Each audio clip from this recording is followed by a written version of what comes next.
mau sambut firman Tuhan dalam berkat nama Tuhan Yesus. Semuanya siap dilawat Tuhan, sama-sama dengan saya kita berkata, amin, haleluya, puji Tuhan. Silakan jemaat Tuhan duduk yang di rumah juga di gereja. Iya, dengan penuh kasih saya menyapa shalom.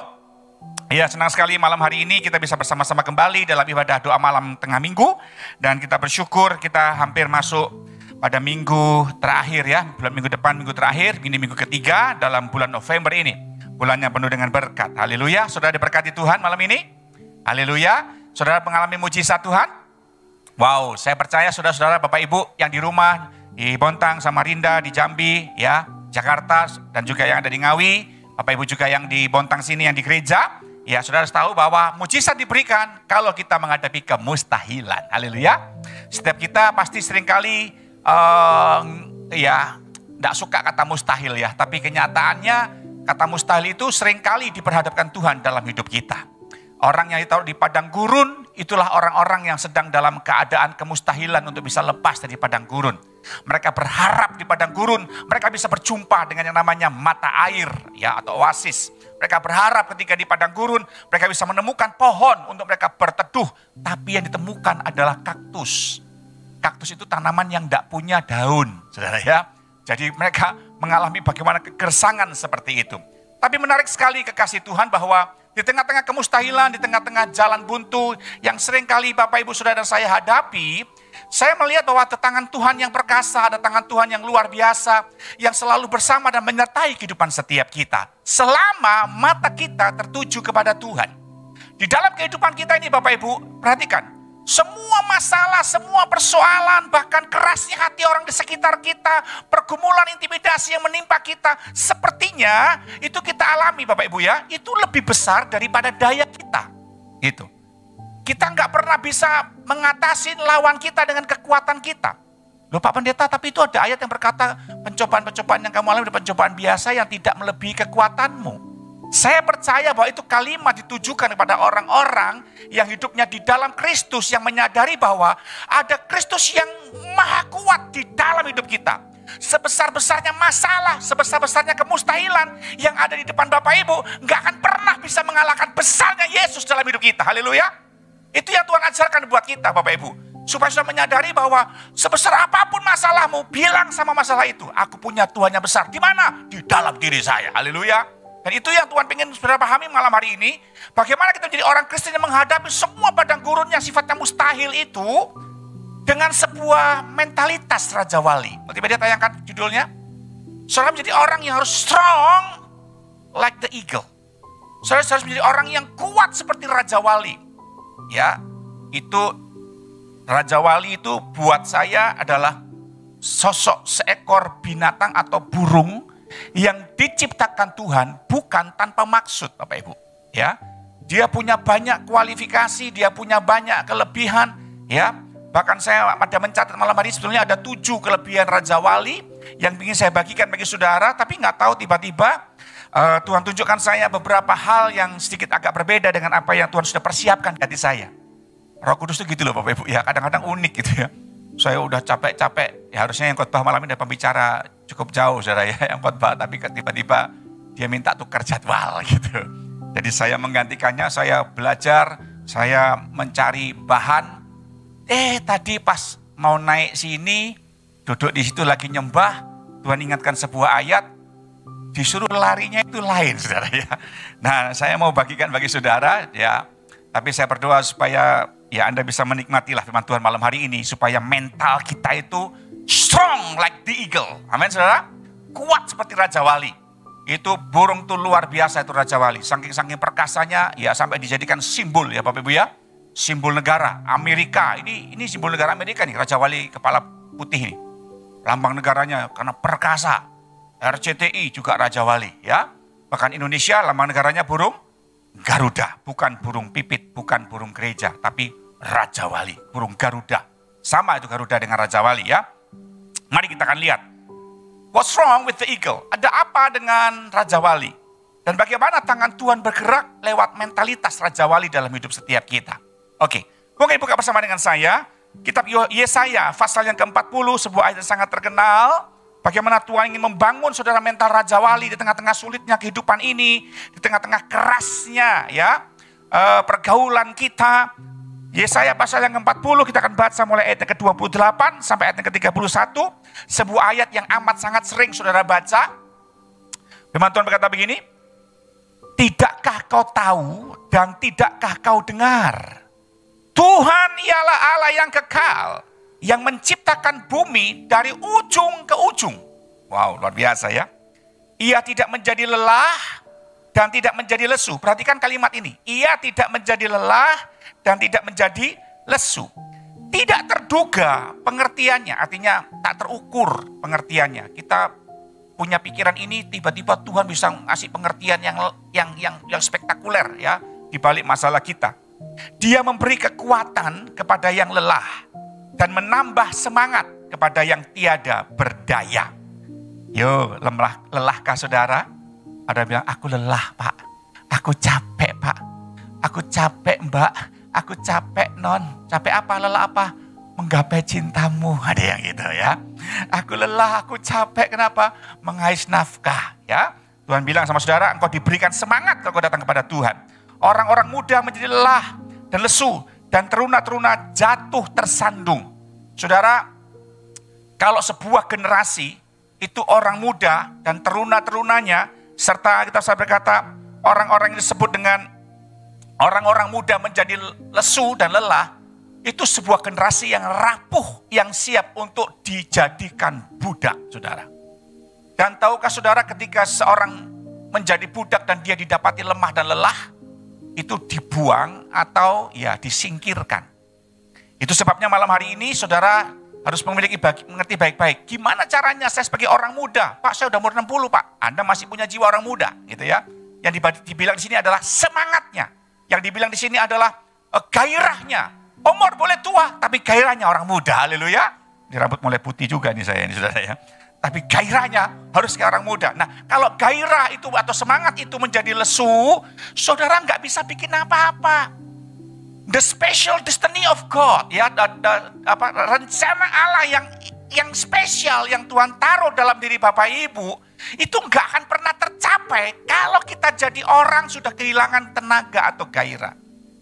Gimana caranya Pak, ketika saya diberikan Tuhan destiny, tiba-tiba di depan saya ada masalah, tiba-tiba saya ada tantangan, saya sepertinya susah mencapai tujuan, susah mencapai impian saya mesti bikin apa Pak Pendeta? Nih ayat 30 bilang begini, ya, dia berkata begini, ya, tetapi orang-orang yang menanti-nantikan Tuhan mendapat new power, new strength ya. Mereka seumpama Raja Wali yang naik terbang dengan kekuatan sayapnya. Mereka berlari dan tidak menjadi lesu, dan mereka berjalan dan tidak menjadi apa? Lelah. Saudara, Anda perhatikan baik-baik. Ternyata cara kita menjadi orang muda atau menjadi bapak-bapak yang sudah tua namun punya gairah orang muda, Bapak Ibu ya. Tidak ada jalan lain.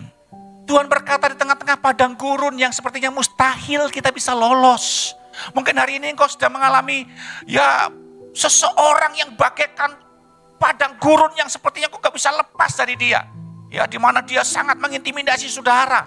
Sepertinya engkau mengharapkan dia berubah dan dia gak mau berubah. Mungkin hari ini engkau sedang menghadapkan kesulitan ekonomi yang seperti tembok Yeriko yang tebal. Yang sepertinya udah gak ada jalan di tengah-tengah pandemi COVID-19 ini. Mungkin hari ini kau sedang dalam keadaan sepertinya sakit, saya gak bisa sembuh Pak Pendeta. Itu semua bagaikan sesuatu yang sulit. Alkitab saya berkata sederhana, orang-orang yang menanti-nantikan Tuhan, bukan menanti Tuhan. Alkitab saya bilang menanti-nantikan Tuhan, berarti ada kesinambungan, ada sesuatu yang sifatnya continue. Karena masalah saudara selalu continue. Selama Anda bernafas, kau gak bisa berkata, kapan sih masalahku selesai? Itu hanya bisa selesai kalau kita masuk peti mati. Halo? Selama kita bernafas, Anda membutuhkan yang namanya power, kekuatan. Untuk apa? Untuk menghadapi semua problem yang ada di dalam saudara selagi kita bernafas. Dan itu hanya bisa didapat, Alkitab saya bilang, kalau kita menanti-nantikan Tuhan. Ada orang cuma mau menanti Tuhan kalau hari Minggu. Ada orang cuma mau nantinya Tuhan kalau ibadah ITM. Dengar baik-baik, baca renungan saya tadi pagi. Engkau nggak punya cukup kekuatan untuk menghadapi lawanmu. Karena dengar ini, jemaat yang dikasihi Tuhan, baik yang di rumah maupun yang di gereja. Tuhan nggak pernah menjanjikan musuh yang kau hadapi, ya bulan depan, atau minggu depan, atau besok sekalipun, bahkan mungkin tahun depan, akan lebih lemah daripada saudara. Enggak, saudara. Justru setan tahu semakin mendekati penghujung zaman, semakin saudara lihat bagaimana yang namanya rencana Allah makin Tuhan berikan bagi saudara, di mana Tuhan ingin menggenapkan semua janji-janji dalam hidup saudara, itu semakin dekat. Setan mengerahkan segenap kekuatannya, iblis mengerahkan segenap tipu daya dan siasatnya untuk menjatuhkan kita, memberikan kita kegentaran. Orang itu kalau sudah gentar, lihat masalah di depannya, waduh, yang ada di otaknya cuma satu, saudara. Apa? Lari. Berarti yang jawab tadi pernah gentar itu. Dia pengen lari, saudara. Dan sesungguhnya itu yang setan iringan dari kita. Dan kita nggak akan pernah bisa lari kalau sudah mengerti baik-baik prinsip menanti-nantikan Tuhan. Ketika engkau menanti-nantikan Tuhan, di mana kekuatannya, Pak? Perhatikan ayat ini, Bapak Ibu. Dia berkata begini, kalau saudara berlari, di sini bukan berlari menghindar ya saudara ya. Ini berlari untuk mengejar tujuan. Beda larinya saudara. Kalau tadi lari ke belakang, ini lari ke depan. Berlari untuk mengejar tujuan, dia tidak jadi lesu. Kemudian dia berjalan juga tidak menjadi lelah. Kenapa saudara? Sebab ini, saya temukan ini Bapak Ibu. Sebab begini, kalau Anda jeli baca tadi kita baca pertama kali, Anda jeli membacanya. Alkitab sampai kata begini, sebab Tuhan, Anda baca ayat 27. Ya, ia tidak menjadi, ayat 28. Ia menciptakan bumi dan di ujung ke ujung. Ia tidak menjadi lelah dan tidak menjadi lesu. Itu gambaran buat kita Bapak Ibu.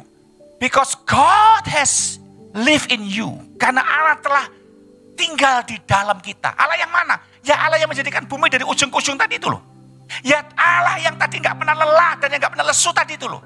Itu tinggal di dalam kita. Makanya ketika kau diberikan rencana Allah yang dahsyat, yang mungkin maaf kata, ya rencana itu seperti Allah itu membuat bumi gitu ya. Yang sepertinya sesuatu yang besar, sesuatu yang ajaib. Dan rasanya kau lelah menggapai cita-citamu. Dengar baik-baik.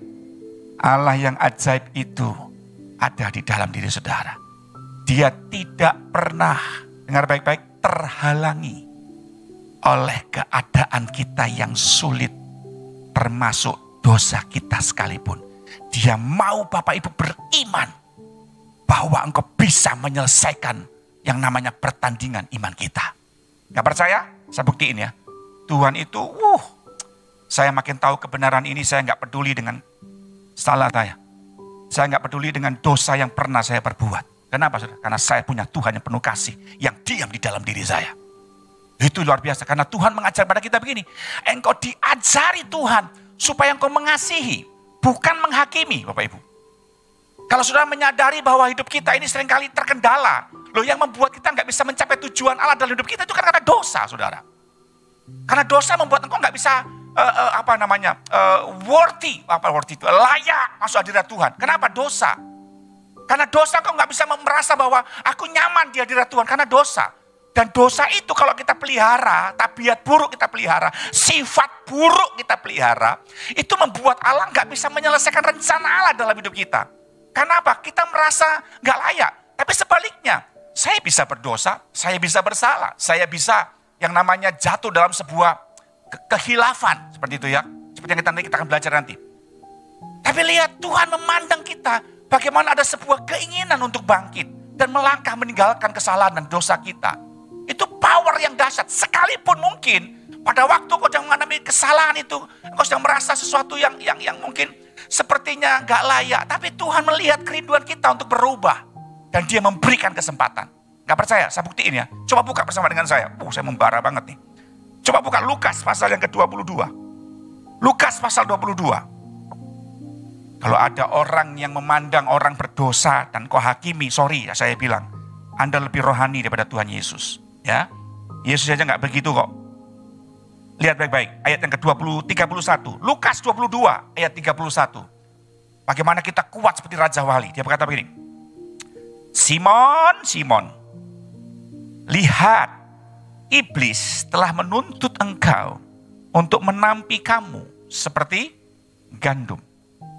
Tetapi aku telah berdoa, dengar baik-baik, untuk engkau Simon, gitu ya, supaya imanmu jangan gugur, ya. Dan engkau, jikalau engkau sudah insaf, kuatkanlah saudara-saudaramu. Jawab Petrus, Tuhan, aku bersedia kok masuk penjara dan mati bersama-sama dengan engkau. Tapi Yesus berkata, aku berkata kepadamu Petrus, lihat, dia nggak panggil Simon lagi. Tapi dia panggil apa? Petrus. Tadi kan baca Alkitab terus jeli begitu saudara. Karena beda itu Simon dengan yang namanya Petrus itu beda saudara. Dia bilang ini, Petrus, hari ini ayam jantan, ya, dalam bahasa Inggrisnya ayam jantan ini, tidak akan berkokok sebelum engkau 3 kali menyangkal bahwa engkau mengenal aku. Dengar gereja Tuhan. Kalau kita berbuat dosa sebelum engkau selamat, sebelum kau kenal Yesus, itu enggak jadi masalah. Kenapa? Karena begitu kau percaya Yesus, begitu Anda selamat, dosa kita diampuni. Tapi yang problem itu begini. Ketika kau sudah diselamatkan, kau sudah percaya Yesus, you make sin. Anda membuat dosa. Dan itu yang seringkali menjadi kendala trouble buat kita Bapak Ibu. Untuk apa? Ketika kau percaya Yesus, dia memberikan Anda rencana Allah yang dahsyat. Anda diberikan Tuhan destiny-nya yang luar biasa. Tapi disebabkan karena kau melakukan dosa setelah kau diselamatkan. Masih simpan buruk lah, masih mungkin simpan sakit hati lah, simpan dendam lah, simpan kebencian. Kemudian Anda terpeleset dalam perjinahan dan tidak mau berubah. Itu problem saudara. Loh iya, kenapa demikian? Karena Anda akan menjadi orang yang gak bisa menyelesaikan rencana Tuhan. Tapi saya temukan lewat ayat ini Bapak Ibu. Dengar baik-baik. Dalam keadaan seperti itu pun, Tuhan Yesus memberikan kesempatan. Tuhan Yesus memandang kita seperti sebuah produk yang sudah selesai. Bukan setengah jadi. Dengan mata kealahannya, dengan mata yang maha kuasa, dia tuh memandang kita sebagai sebuah produk yang sudah selesai. Dan dia bilang apa?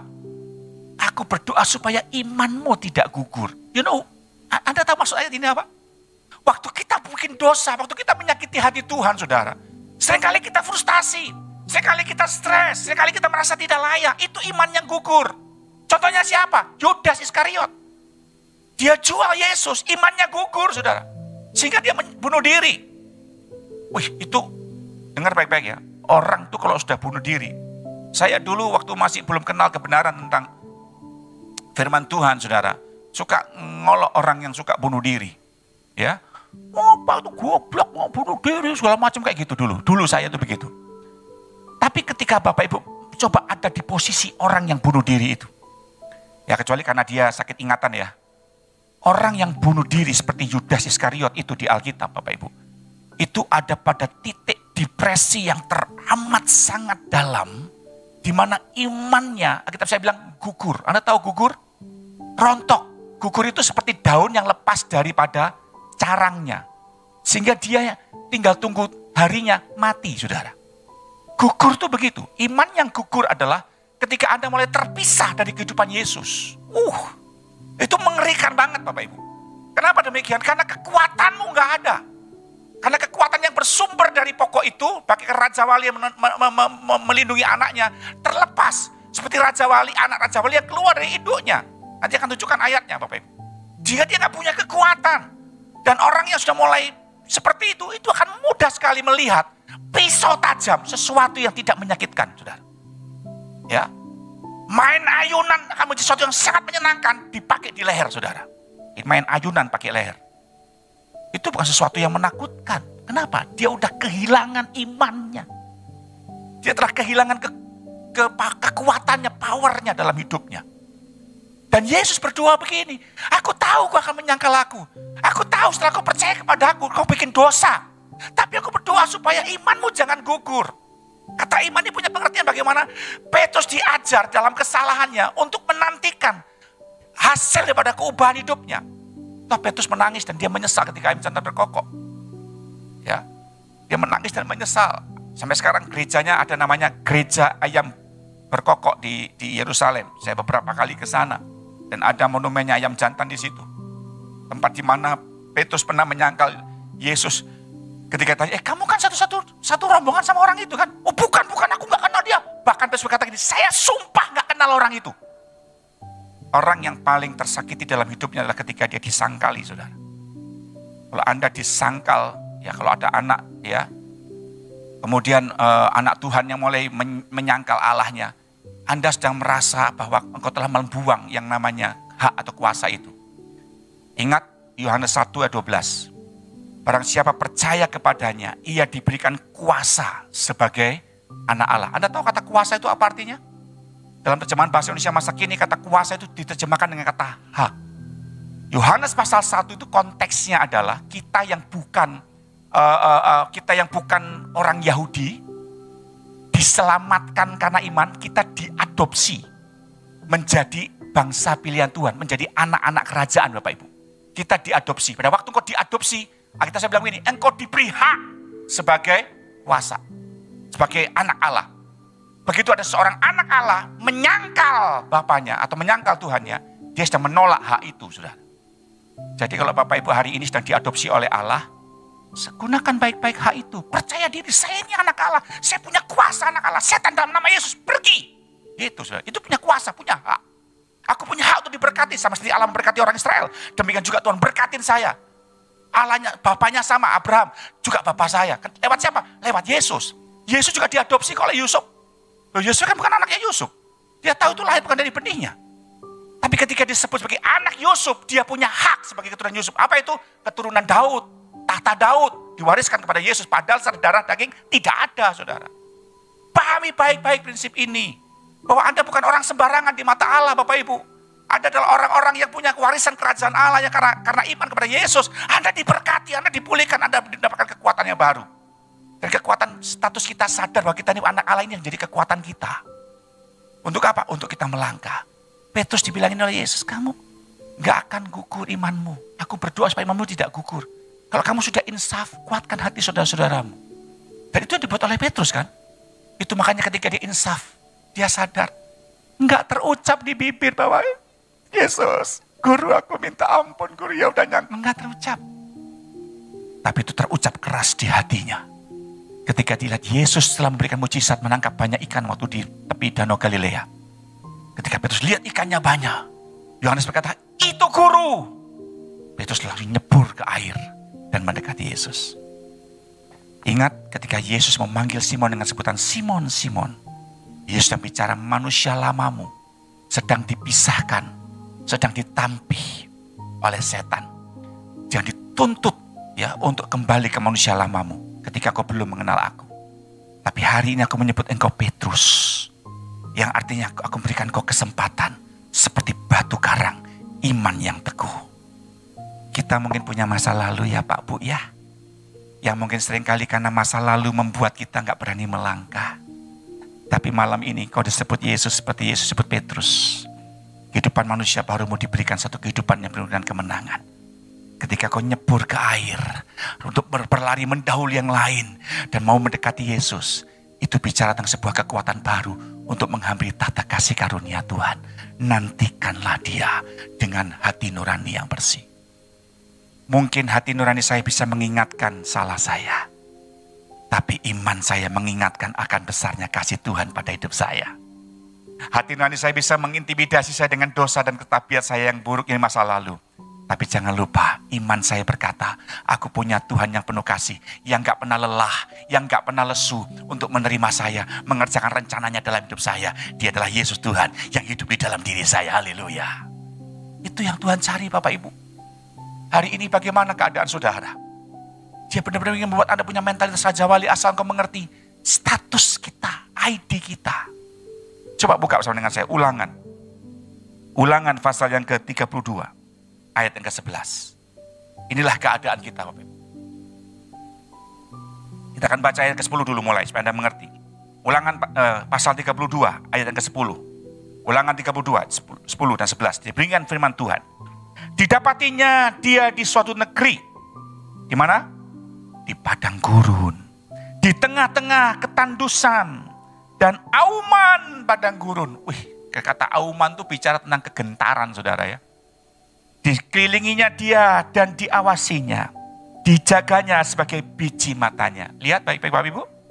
Dia melihat Bapak Ibu sedang di padang gurun dengan dahsyatnya auman krisis yang ada di bangsa ini. Tapi Alkitab saya bilang Allah mengelilingi kita. Ya, dan dia mengawasin kita. Yang luar biasa, kita dijadikan biji mata Allah. Dan perhatikan cara Allah menolong kita. Dia berkata begini. Laksana Raja Wali menggoyang bangkitkan isi sarangnya. Melayang-layang di atas anak-anaknya. Mengembangkan sayapnya. Menampung seekor dan mendukungnya di atas kepaknya. Ini gambaran yang sangat menarik Bapak Ibu. Apa hubungannya ya padang gurun dengan Raja Wali yang menggoyang bangkitkan sarangnya? Bapak Ibu, inilah bicara tentang bahwa kita sedang diperhadapkan dengan keadaan yang tidak nyaman. Raja Wali pada waktu dia bertelur, ya, itu induknya, ya, betina maupun jantannya mempersiapkan sarangnya itu luar biasa. Sarangnya pertama dibuat dari rangkaian ranting-ranting yang tajam-tajam gitu Bapak Ibu ya.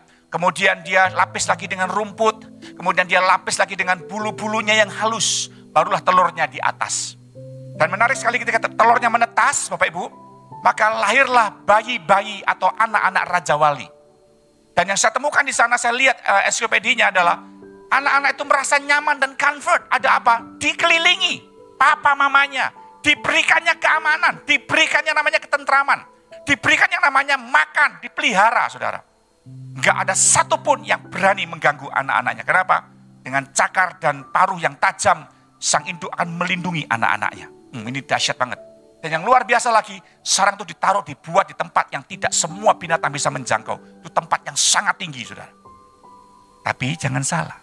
Ketika dikasih makan, ketika diberikan yang namanya gizi, Raja Wali itu anak-anaknya mulai bertambah besar. Mulai keluar bulu-bulu yang lebih lebat. Kemudian dia induknya sesekali dengan paruhnya, itu melebarkan sayap anak-anaknya, dilihat seberapa tebal bulu sayapnya gitu ya. Dan dia tahu persis kapan membuat anak-anaknya ini menjadi anak-anak yang dewasa. Saya tahu caranya gimana? Lapisan sarang itu mulai dibongkar sama induknya. Dia mulai bongkar bulu-bulunya. Kemudian minggu depannya lagi dia bongkar rumput-rumput halusnya. Tinggal onak dan duri, tinggal sarang-sarang yang tajam-tajam, yang mengganggu anaknya. Itu gambaran kita yang udah ikut Tuhan, melihat mujizat Tuhan. Anda dibawa ke padang gurun yang tidak nyaman. Jangan sampai Anda seperti orang Israel yang bersungut-sungut. Apakah di Mesir kurang kuburan? Di Mesir kami makan enak. Di Mesir kami bisa makan ini dan itu. Di padang gurun kami cuma makan mana doang. Anda mulai tidak nyaman di padang gurun. Waktu engkau ikut Yesus pun seperti itu. Ya, Anda tidak dijanjikan selalu berkat, kelimpahan, tapi ada masa-masa Anda menghadapi persoalan. Jangan bilang sama saya, hari ini kau punya banyak uang, hari ini kau punya banyak fasilitas. Dengar, tunggu tanggal mainnya. Tuhan akan bawa Anda ke suatu tempat yang namanya proses atau padang gurun. Ya, di mana Anda akan merasa tidak nyaman di situ. Dan kau harus berkata kepada Tuhan, Tuhan, aku butuh Engkau, aku perlu Engkau. Dan itu yang dibuat oleh Raja Wali.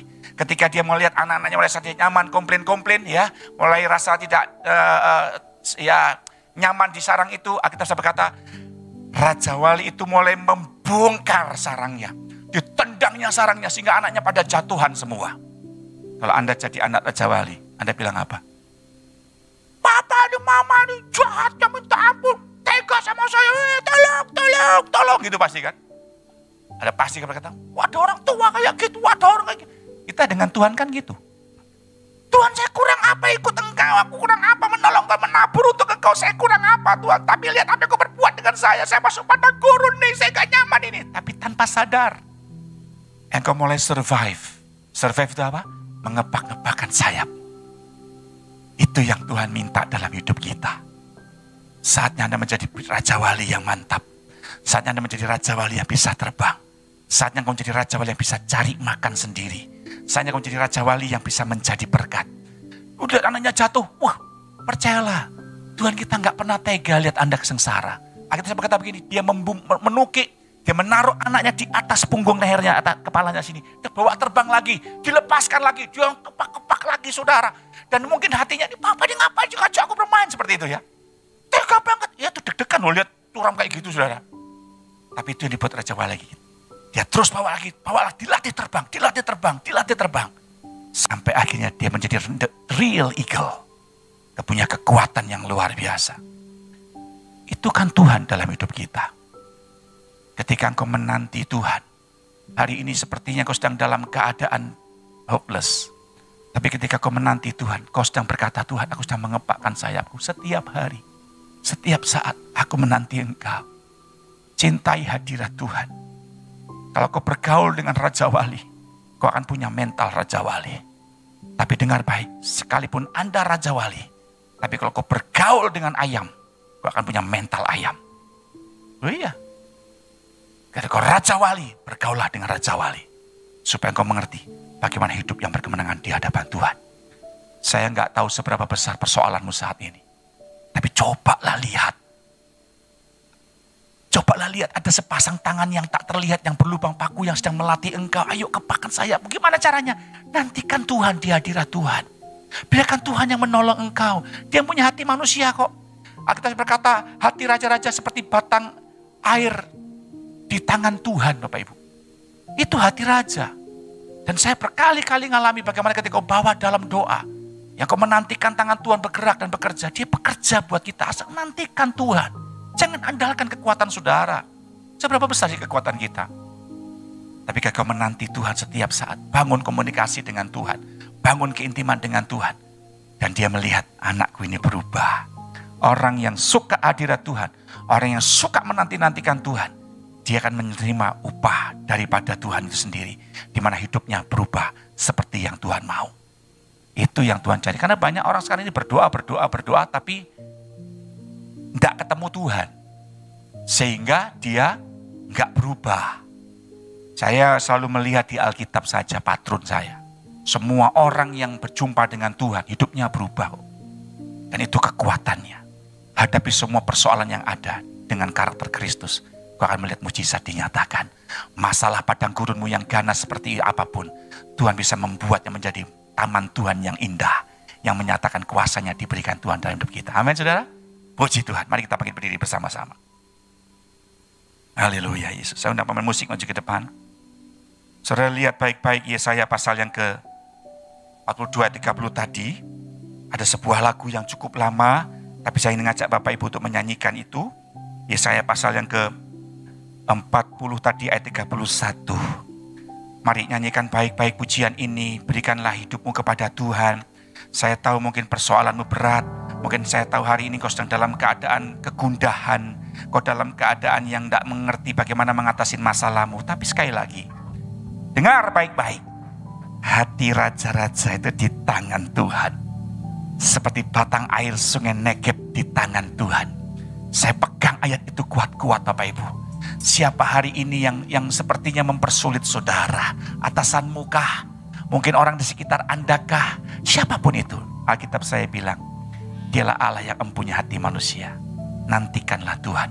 Biarkan dia bekerja untuk saudara. Biarkan dia menyatakan kuasanya untuk saudara. Tunduk kepala di hadapan Tuhan.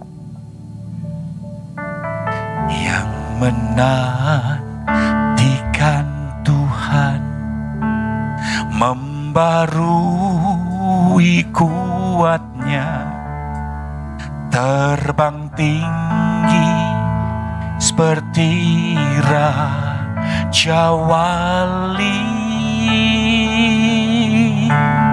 berlari tapi tiada lesu, berjalan tapi tiada lelah. Ajarku menanti Tuhan. Yuk sama-sama belajar nyanyikan pujian ini. Yang menantikan Tuhan membarui kuatnya, terbang tinggi seperti Raja Wali, berlari tapi tiada lesu, berjalan tapi tiada lelah. Ajarku menanti Tuhan. Mari sama-sama. Yang menantikan Tuhan membarui kuatnya, terbang tinggi seperti Raja Wali, berlari tapi tiada lesu, berjalan tapi tiada lelah. Ajarku menanti Tuhan, berlari tiada lesu, berlari tapi tiada lesu, berjalan tapi tiada lelah. Ajarku menanti Tuhan. Saya merasa dalam roh bahwa saudara mungkin yang ada di rumah hari ini, mungkin kau telah lelah, mungkin kau merasa capek, merasa lesu untuk menggapai impianmu, menggapai hasratmu, dan kau telah berlinang air mata saat mendengar khotbah ini dan berkata, Tuhan, itu saya yang lelah, itu saya yang lesu menggapai cita-cita, menggapai impian, saya udah gak punya daya. Saudara, demi kasih Kristus saya mau berkata, engkau belum selesai dengan Tuhan. Tuhan tidak menutup mata. Tuhan masih ingin membuat engkau menjadi Raja Wali yang perkasa menghadapi semua perjalanan hidupmu. Tinggallah di dalam Tuhan, nantikan Tuhan, alami Dia, alami Dia, alami Dia. Kekuatannya akan mengalir dalam hidupmu. Kekuatan itu akan mengalir di mana Tuhan akan menunjukkan kuasa-Nya mengatasi masalah-masalah yang kau hadapi dalam pergumulanmu. Hari ini kau gak jauh dari Tuhan. Lekatkan dirimu dengan Dia. Jangan sampai imanmu gugur. Mungkin hari ini dosa menghalangi engkau. Mungkin hari ini kemustahilan masalahmu menghalangi engkau. Jangan biarkan imanmu gugur. Ada Tuhan yang gak pernah meninggalkan saudara. Ada Yesus yang bersama dengan saudara. Dia yang gak pernah lesu, Dia yang gak pernah lelah. Kabar baik buat saudara kan malam ini, pribadi itu ada di dalam dirimu. Pribadi itu ada di dalam hatimu. Dia akan menurunkan DNA-nya dalam hidupmu. Berdirilah tegak sebagai seorang laki-laki yang perkasa, yang kuat menghadapi pergumulanmu. Jangan menyerah dengan keadaan, karena Tuhan ingin membuat engkau tampil sebagai pemenang. Bapa, malam hari ini aku berdoa di dalam nama Yesus untuk mereka yang merasa lemah dan lesu. Tuhan, biarlah firman-Mu menguatkan mereka malam hari ini. Biar mereka menjadi orang-orang yang sadar identitas mereka, bahwa mereka adalah anak-anak yang telah diadopsi menjadi warga kerajaan, di mana di dalamnya ada kuasa, ada hak anak Allah untuk kami hidup diberkati seperti orang-orang Yahudi. Terima kasih Bapakku, berdoa dalam nama Yesus, berkat-Mu turun atas setiap kami, anugerah Tuhan yang luar biasa tercurah atas kami. Malam ini Tuhan menjadi malam kemenangan bagi kami. Kalau ada yang sakit Tuhan, mari Tuhan dimanapun mereka berada yang menyaksikan live streaming ini, jamah sakitnya Tuhan. Aku berdoa supaya anugerah Tuhan tercurah bagi mereka. Aku rindukan supaya kuasa Tuhan turun yang menjamah ginjal, prostatnya, menjamah gangguan tulang belakangnya, menjamah migrennya, yang menjamah, oh Tuhan, kemandulan dalam hidupnya. Dan aku berdoa dalam nama Yesus, biar kemenangan daripada Tuhan tercurah, kesembuhan dan pemulihan terjadi. Mereka dipulihkan malam hari ini di dalam nama Tuhan Yesus Kristus. Jadilah sembuh, dan mereka terdengar sorak-sorai kemenangan terjadi. Terima kasih Bapakku, mengucap syukur. Buat mereka yang punya pergumulan masalah, Tuhan, aku percaya itu semua baik buat kami untuk mengajar kami bisa terbang seperti Raja Wali yang semakin handal di hadapan Tuhan. Terima kasih Bapak, kami mengucap syukur untuk malam hari ini. Materaikanlah firman-Mu dalam hati kami, dalam berkat nama Tuhan Yesus. Yang percaya terima berkat Tuhan yang dipulihkan. Sama-sama dengan saya kita berkata, berikan tepuk tangan yang meriah bagi Tuhan. Tepuk tangan kemenangan. Haleluya.